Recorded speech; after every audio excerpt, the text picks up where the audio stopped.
left Aiken County this morning with a tractor, a trailer, and a very lofty goal. Over the next 2 months, Mike Atkinson will drive more than 2,500 miles in his John Deere.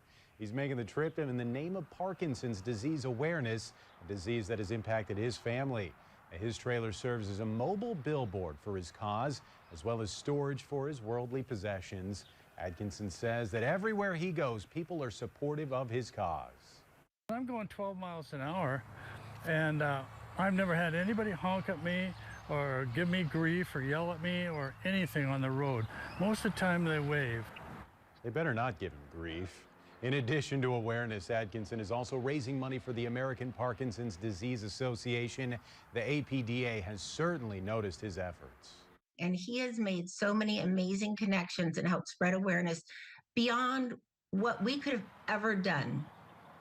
Atkinson hopes to raise $100,000 by the time he reaches his home in Washington State.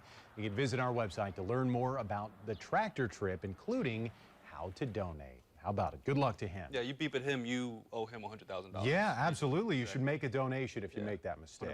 100%. We've got a lot.